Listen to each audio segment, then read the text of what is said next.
जो सरकारी ज़मीन को खाली करवाने के लिए नोटिस भेजे हैं उस पे सुप्रीम कोर्ट सुनवाई कर रहा है। सबसे बड़ी खबर ये है। और क्या जम्मू कश्मीर में विधानसभा के चुनाव होंगे या नहीं आने वाले महीनों में, इस पे हम चर्चा करेंगे। आज़ाद पार्टी को एक बार फिर कुछ बड़ा झटका लगा है। उसके बड़े नेता कांग्रेस में शामिल हो गए हैं और भारत जोड़ो यात्रा एक ऐतिहासिक यात्रा होगी, ये कांग्रेस का कहना है। रंगीन खबरों की परत दर परत होता है तबसरा। तबसरा बयां करता है खबर के पीछे की कहानी। तीर पंचाल से सब कुछ दिखता है।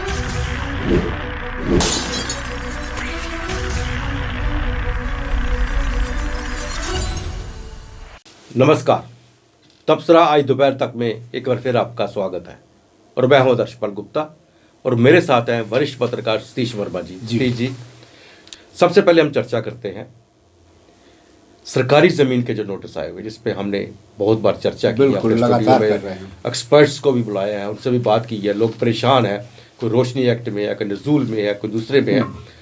उसको लेके 31 जनवरी तक ज़मीनें खाली करने का जो सरकार ने ऑर्डर किया है उसके विरुद्ध सुप्रीम कोर्ट में लिखे हैं और सुप्रीम कोर्ट ने उसे सुनवाई के लिए मान लिया है। ये सबसे बड़ी बात। बिल्कुल बिल्कुल, आप देखिए ना, ये जो आदेश जारी हो रहे हैं ख़ासतौर से रोशनी स्टेट लैंड है और केवल जम्मू की बात नहीं, हम समझ पूरे स्टेट के अंदर ये हाल है।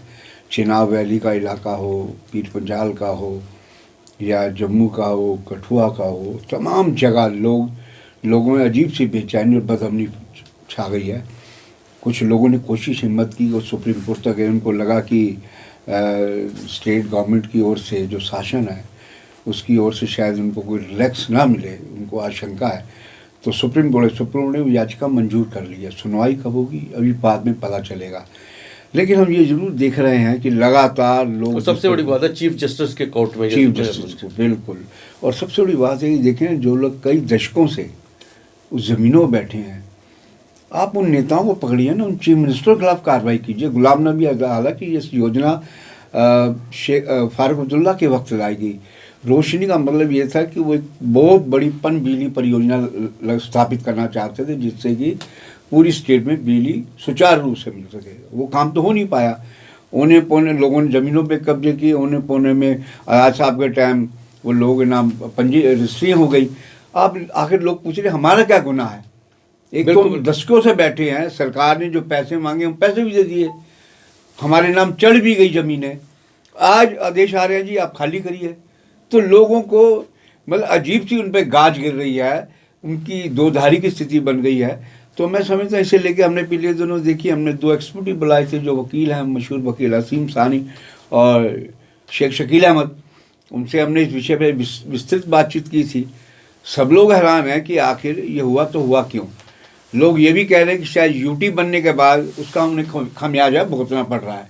ये तो बेहतर स्टेट एडमिनिस्ट्रेशन ही बताएगा। कुछ उनके दिमाग में योजना होगी तभी उन्होंने इस प्रकार के नोटिस दिए हैं। केवल रोशनी, नजूल लैंड और दूसरी ज़मीनों पर भी इस प्रकार की कार्रवाई, कड़ी कार्रवाई की तैयारी की जा रही है। तो हम समझते हैं एक उम्मीद है। और फिर हमने पिछले दिनों भी कहा था, जिस प्रकार के सुप्रीम कोर्ट के सरकार की तरफ देख के फैसले होते रहे हैं, उससे उस पर इकबाल पे भी सवाल लगातार खड़ा हो रहा है। लेकिन अब देखना दिलचस्प होगा, चूँकि चीफ जस्टिस की एक छवि एक बेहतर मजबूत मानी जाती है और लोगों को उम्मीद भी है कि जो मुख्य न्यायाधीश, मौजूदा मुख्य न्यायाधीश है, हो सकता है उनके बारे में कोई ऐसी सोच रखें कि जो लोगों के पास कुछ मरला ज़मीन है, शायद उनको इसमें छूट देने के कोई निर्देश जारी हो। इस प्रकार की अपील लेके लोग गए हैं। और इसमें हम एक बात और जोड़ कहना चाहेंगे, शेख शकील अहमद ने भी ये बात कही थी, एडवोकेट ने, कि देखिए ना, डबल बेंच के बड़े बड़े लोगों पर, बड़े बड़े मगर बच्चों के खिलाफ आर्डर हुए, लेकिन आज तक ना जेडीए, ना म्यूनसिपैलिटी, ना स्टेट का कोई अथॉरिटी ने उनके खिलाफ कार्रवाई की है। ये भी बड़ा अचंभित करने वाली बात है। एक गरीब आदमी जीवन भर मेहनत मशक्क़त करके कैसे सिर ढांकने के लिए एक 2 मरले 4 मरले में अपना मकान अगर खड़ा करता है तो वो गुनाहगार है।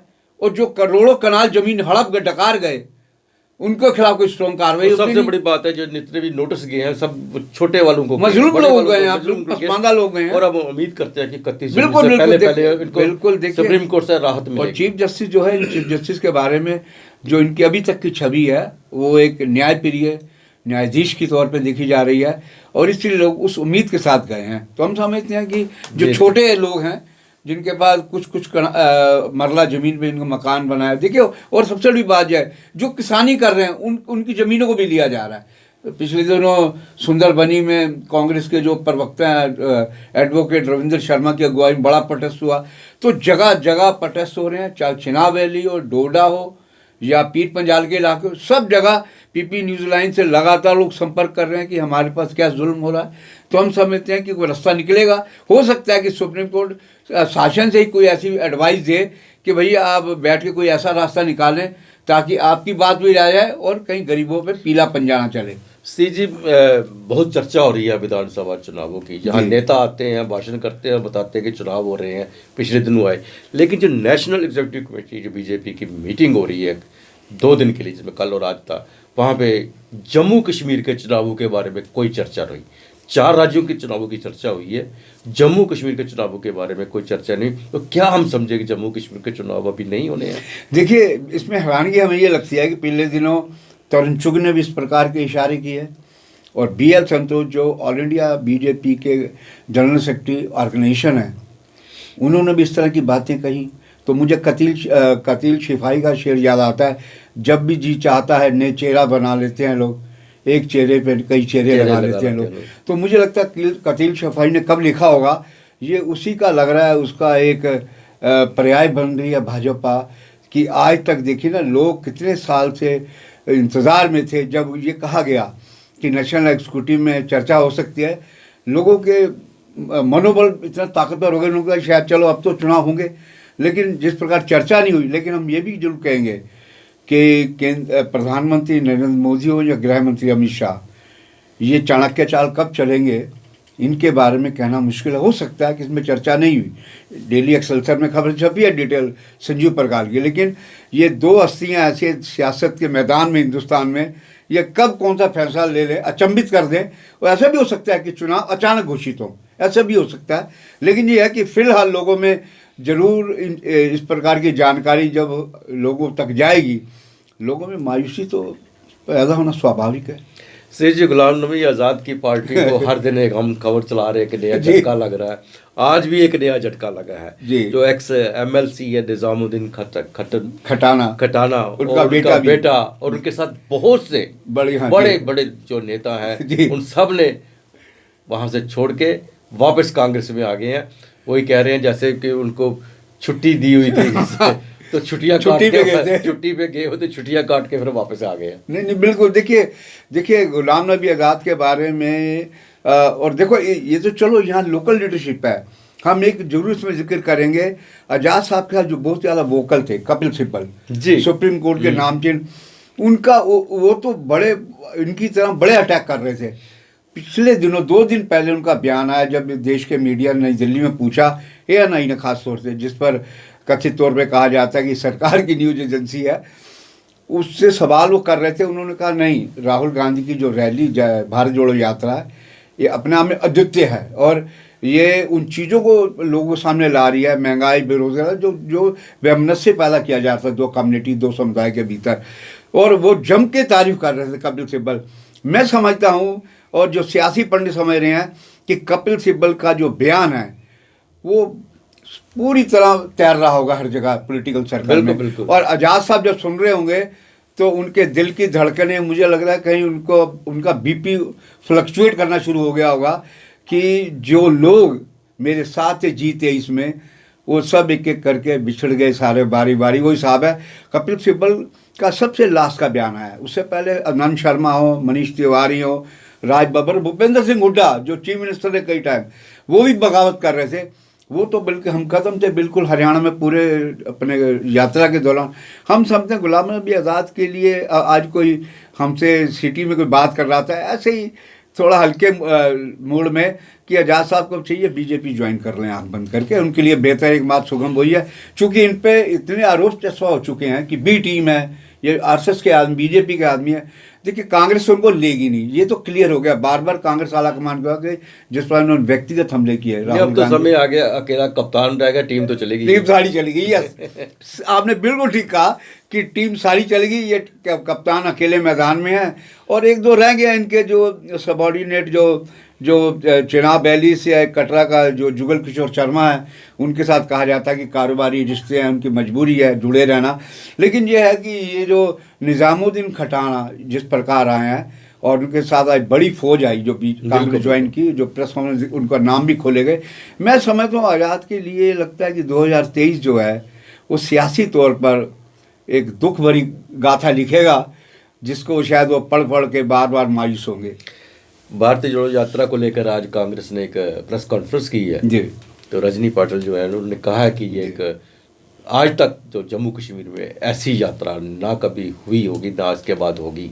उसने कहा कि जम्मू में और कश्मीर में एक ऐतिहासिक यात्रा होगी। बिल्कुल बिल्कुल। देखिए आज उन्होंने, पहले तो हम ये सोच रहे थे कि शायद जो कश्मीर आधारित नेता हैं, जो डॉक्टर फारूक अब्दुल्ला हो, महबूबा मुफ्ती हो, उमर अब्दुल्ला हो, भाई तारिगामी हो, या दूसरे लीडर हों, कईयों के नाम वो जानबूझ के नहीं अभी खोल रहे, कहते हैं लखनपुर स्वागत के लिए आएंगे।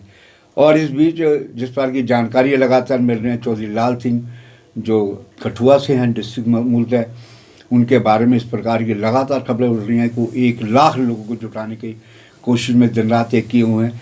अब देखना दिलचस्प होगा, चूँकि बड़ी लोगों में उत्सुकता है जम्मू कश्मीर में। कई हम सिटी जाते हैं, बात करते हैं, पता करते हैं अभी क्या कार्यक्रम है। ऐसा भी कहा जा रहा है कि सतवारी पर एक बड़ी जनसभा होनी है। तो मैं समझता हूँ कि ये यात्रा बहुत कुछ तय करेगी हमारे खासतौर से जम्मू कश्मीर के हवाले से अगर बात करें। जो चुनावी माहौल बनेगा वो बड़ा दिलचस्प होगा। ये जो आम पार्टी बेआम पार्टी जितनी पार्टियां हैं, ये कहीं मुझे लगता नहीं, इनकी सीधी लड़ाई अब लगता है कांग्रेस और बीजेपी के बीच में होने जाएगी। सी जी आज भी जम्मू में प्रोटेस्ट रहा। आरटीसी जो रिटायर्ड वॉलंटियर रिटायर्ड है उन्होंने भी अपनी मांगों को लेकर प्रदर्शन किया जी। और जो रहबरे खेल है उन्होंने भी आज प्रेस क्लब के बाहर एक ज़बरदस्त प्रदर्शन किया है। भाईगढ़ बड़ा दुख होता है इन लोगों को देखते हैं। हम पिछले देखें लगातार कई महीनों से, चाहे वो माइग्रेंट हो या होमगार्ड के जवान हो या आंगनबाड़ी हो या ये हो रहबरे खेल और ये तमाम लोग, बड़ी दुख होता है कि आखिर सरकार इनकी बातों पर क्यों नहीं एक मुश्त बैठ के तय करती है कि भाई देखिए ये बातें, हम ये मांग कतई कॉन्स्टिट्यूशनली नहीं पूरी हो सकती और ये मांग हम पूरी कर सकते हैं, थोड़ा आपको झुको, थोड़ा हम भी झुकते हैं। लेकिन इस तरह रोज़ प्रदर्शन हमने पूर्ववर्ती सरकारों भाई हम जो मर्जी ब्लेम लगाएं कि उन्होंने भाई भतीजावाद किया, करप्शन किया, भेदभाव बरता जम्मू का, लेकिन जितने प्रोटेस्ट जम्मू में अब शुरू हुए हैं, हमने शायद अपने पत्रकारिता की लाइफ में यहाँ इतने प्रोटेस्ट कभी नहीं देखे। तो यह था तबसरा आज दोपहर तक का। बाकी खबरों के लिए आप देखते रहें पीपी न्यूज़ लाइन। नमस्कार।